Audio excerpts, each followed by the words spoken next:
Hello, everyone. My name is Alec Sims, and I'm here today with Jonathan Goldman. Jonathan, good to see you. Thanks for joining us. Alec, it is really great to be talking to you. Good to see you. Yeah, a pleasure.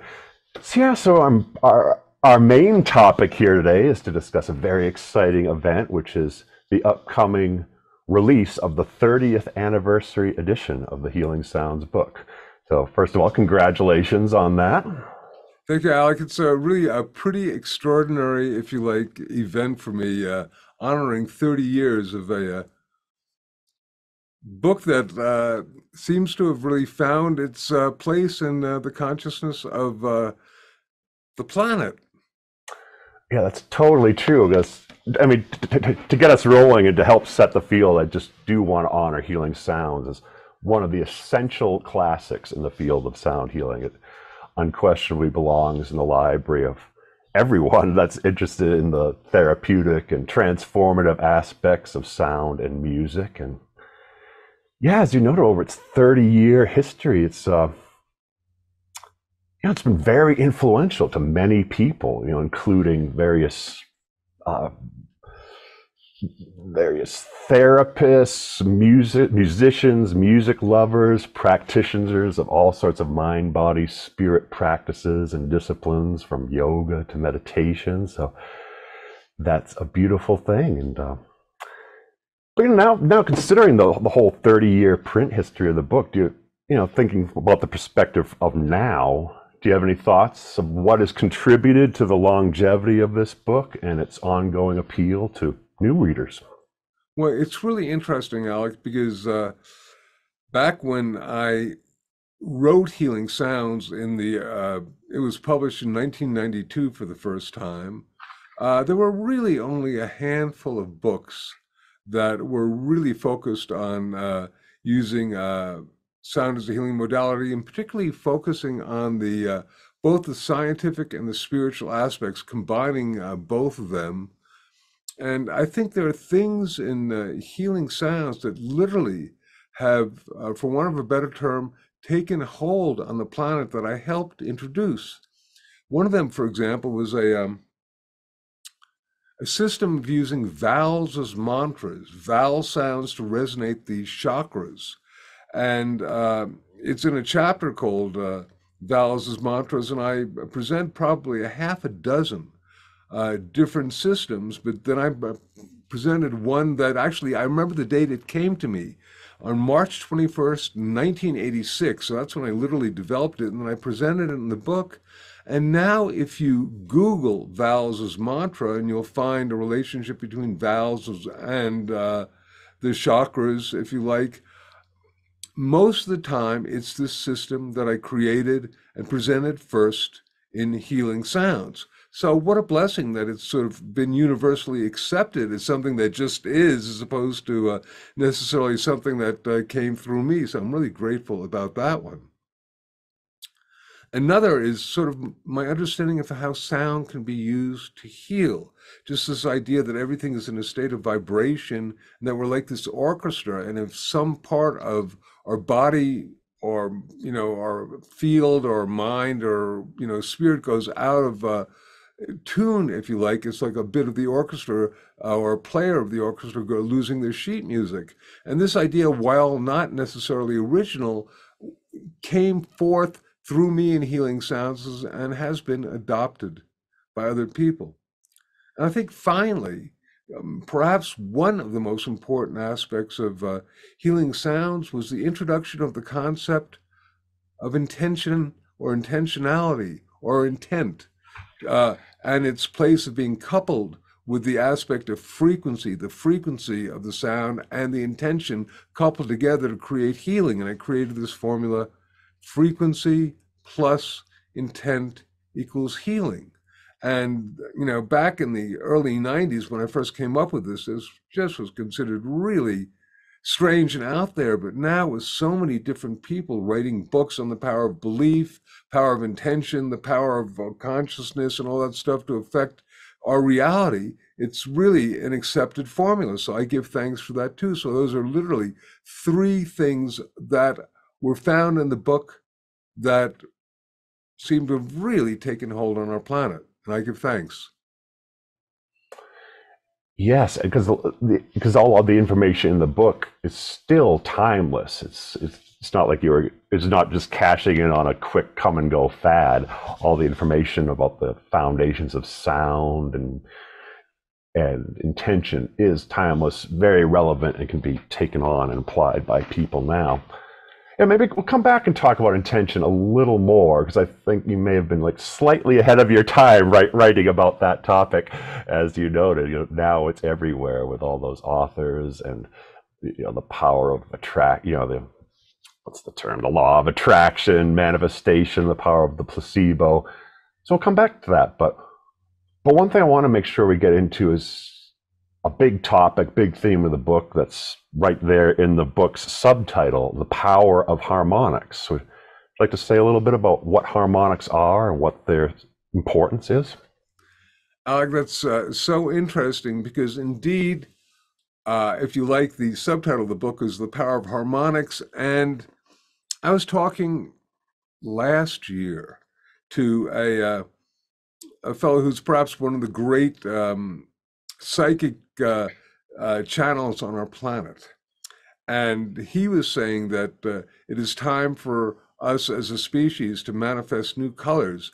I said yes, and to basically also manifest new aspects of understanding sound. Because, Alec, harmonics, if you like, are the colors of sound. Just very, very simple. So that whenever we hear a sound that is being created, at least naturally and not in a laboratory, we're hearing a composite, a conglomerate of a number of different frequencies, actually multitudinous different frequencies that are geometrically related. And these are called harmonics. And so, if you like, these harmonics, first of all, contribute to the overall timbre or tone color of the sound. The color of sound is based upon the harmonics, but also it's a little bit like if you go into sunlight and you hold a prism there and it refracts the different colors, red, orange, yellow, green, blue, indigo, violet.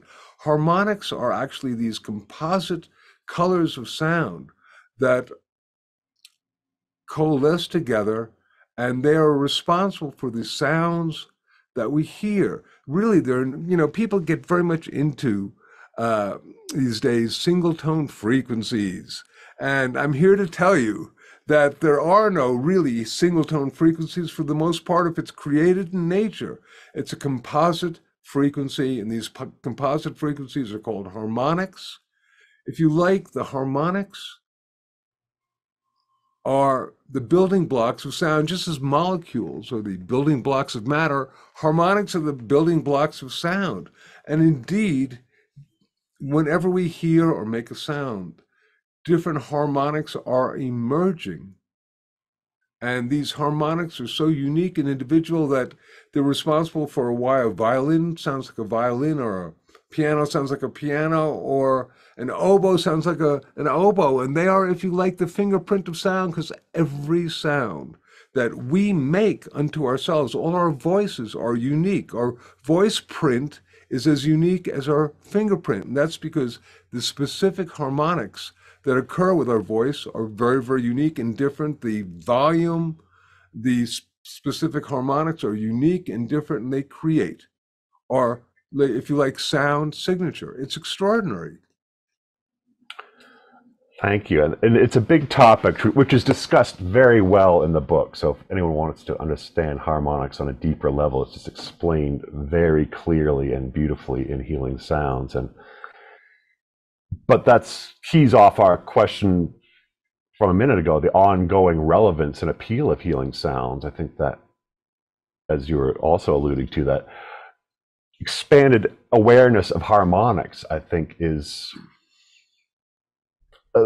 contributes to perhaps the next evolution in the expansion of the popular awareness of sound healing beyond obsession with little tiny single frequencies, which, as you noted, do not exist in the natural world. Everything, sound is a complex energy form, and every sound has within it this whole mini symphony of harmonics within the sound. So That's part of the timeless appeal of healing sounds, continuing to expand and raise that sort of awareness. Well, it's so interesting, Alec, because as we begin to, first of all, perceive of harmonics by first being able to hear them, to listen to them, to really hear them in different things, and then being able to generate them ourselves with our voice, which you can learn to do easily in the book, as you know how to do this, uh, we literally begin to shift and change and enhance our ability to perceive sound. And as we do that, then we are altering and enhancing one of our five primary senses, the sense of sound, sense of hearing, sense of making sound, and therefore we are able to literally shift reality. So this is no small thing, being able to encompass awareness of harmonics.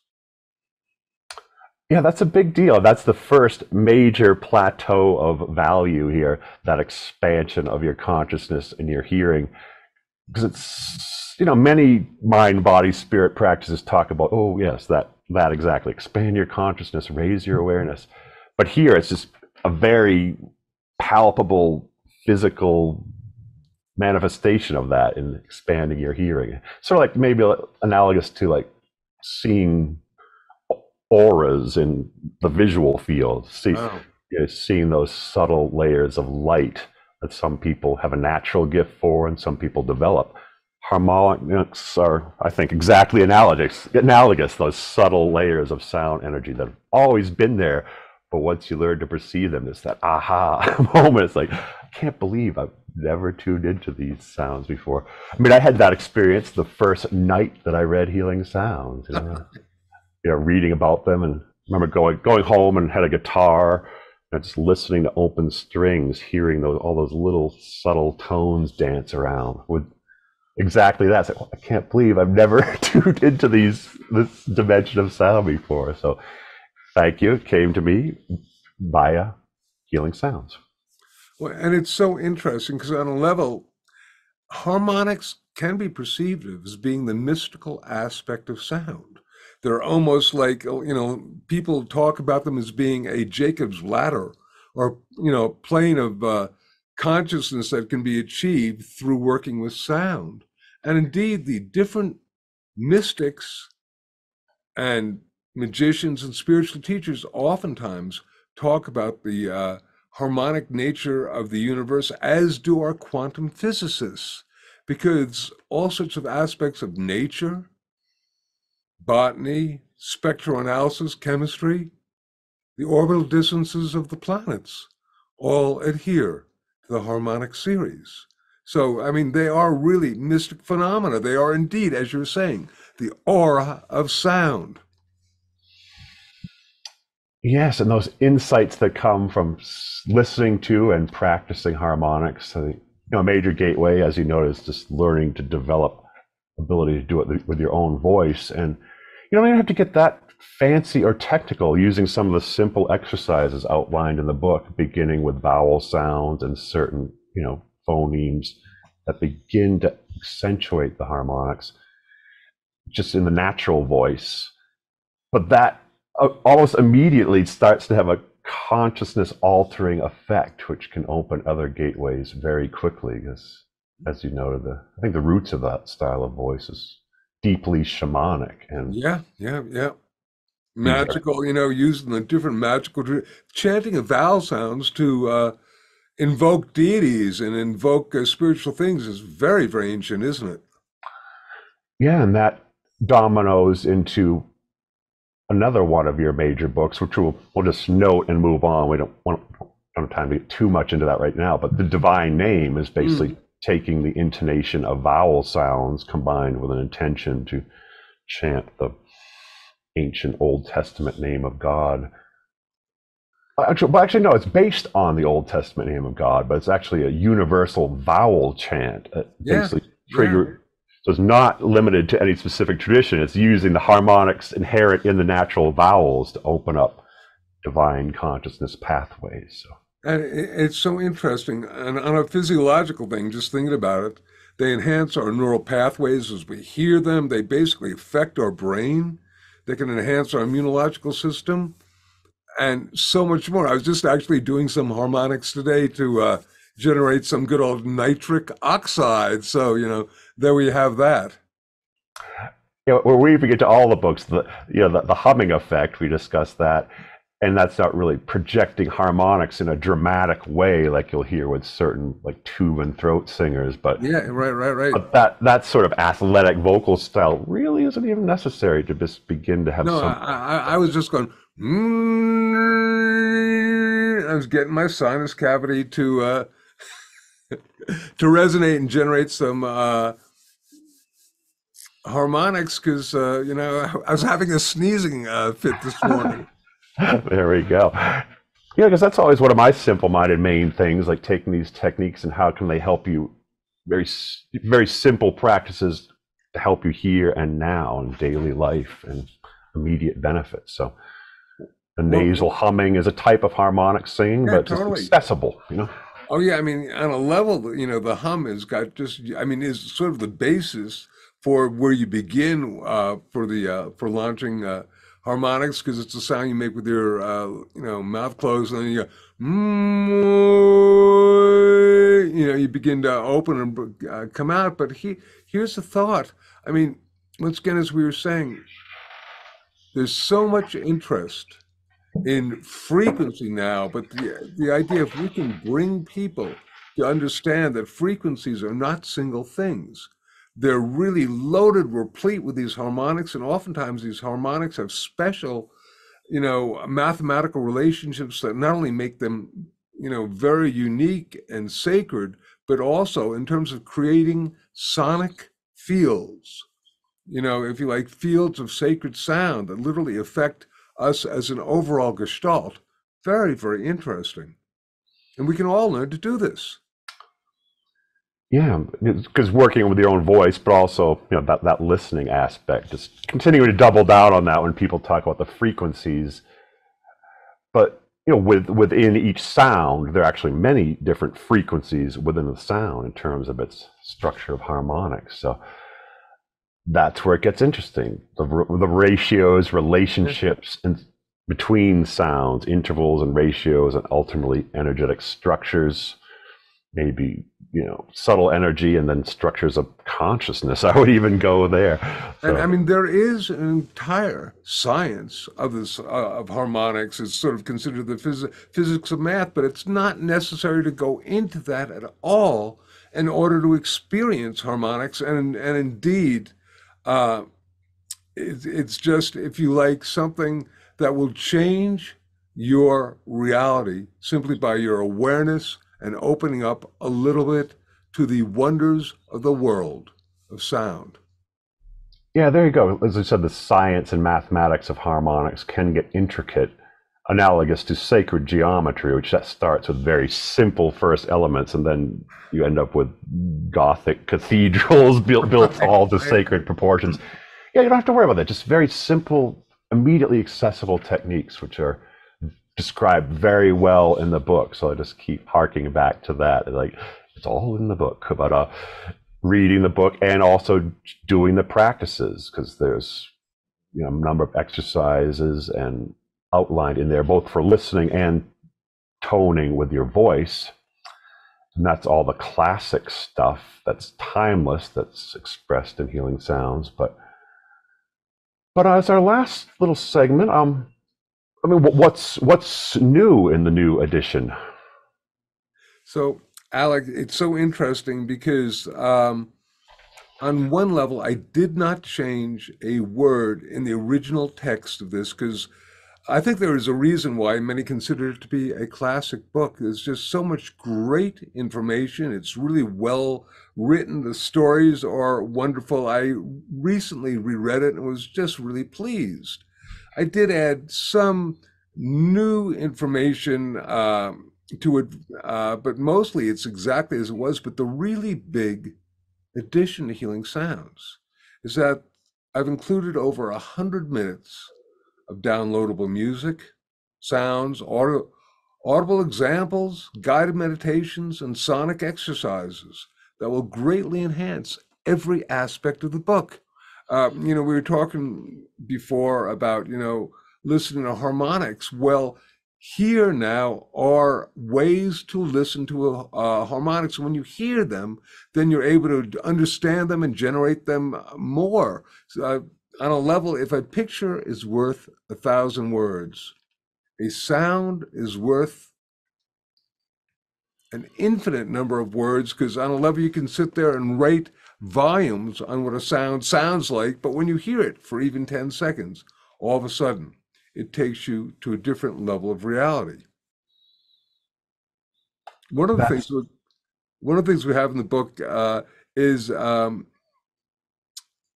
the Healing Sounds instructional recording that was originally released with the book as a separate recording. Uh, that now has been included as a downloadable thing with the vowels as mantra exercises and the fundamentals of vocal harmonic exercises, both there, so you can hear the different things that are described in the book. And that's just makes it really easier.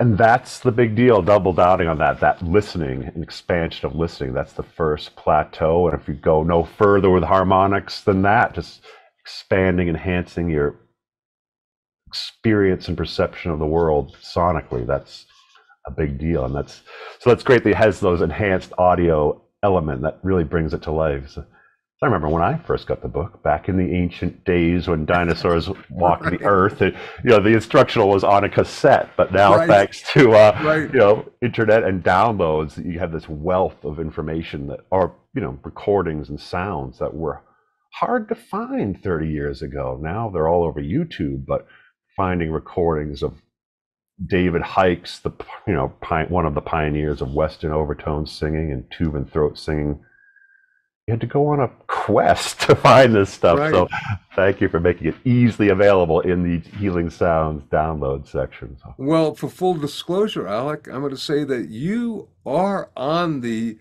section called A Celebration of Sound, doing some wonderful, just rudimentary, but examples of harmonic toning. And it's, really quite excellent for people to be able to hear that. Because once again, they hear that we've got also Lama Tashi doing his Tibetan deep voice on there for people who, I have a whole chapter on the Tibetan deep voice and how it developed, but here you can hear it.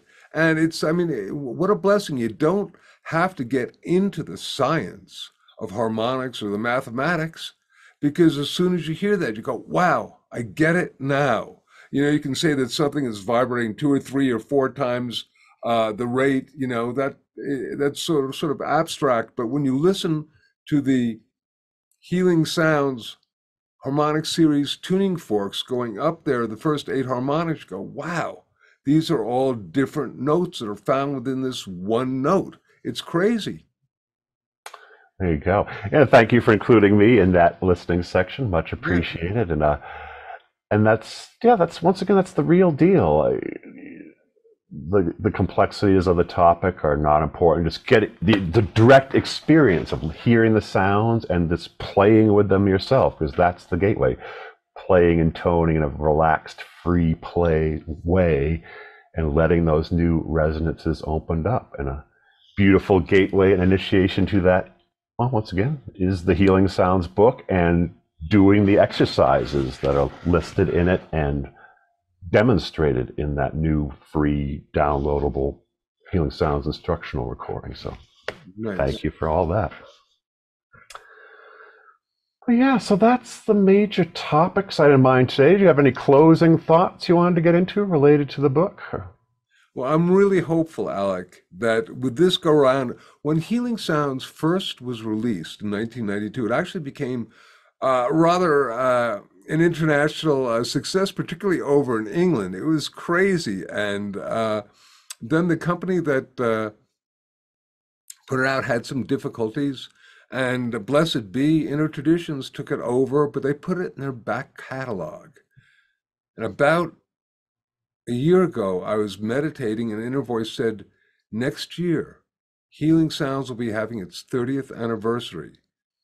It would be great if this could be re-released and released as, if you like, given the sort of proper send-off that a book of its merit deserves, and perhaps gain a whole lot more people who will benefit from the information, exercises, techniques, and knowledge that's encoded in it. So I'm really, really hopeful that Healing Sounds will really open up our planet now, not only to the concept of sound healing, which it certainly has been helpful in doing, but now really that next level of being able to embrace the awareness and consciousness of vibratory harmonics. Aho, and may it be so, and it is so. So once again, we honor and celebrate Healing Sounds, 30 years of the Healing Sounds book, and thank you for the energy and spirit you put into creating this new edition and audio listening package. And we just bless it, and may it find its way to everyone who is meant to hear it and read it, and may it serve the highest benefit for all. So, thank you, Jonathan. Thank you for being here today. Aha. Here we are. Healing Sounds says hello. Yes, yes, and coming very soon. HealingSounds.com. And I suppose everywhere books Amazon, are we're sold. hoping people go to Amazon and all that stuff and go for the 30th anniversary edition with the fabulous 100 minutes of downloadable audio examples. What a blessing. Yeah, Aho, and also an Audible edition coming soon as well, so you can That's hear right. Healing That's Sounds, right. read and hear. So bless it. So it will be up there. So just everyone seek it out, because it is truly a timeless, essential classic. I'm not exaggerating. It's just a beautiful gateway to all sorts of thoughts about sound, and the gateway to all sorts of experiences with sound, which is always the most important. So thank you for being here, Jonathan. Thank you, everyone out there listening, and we give thanks for Healing Sounds.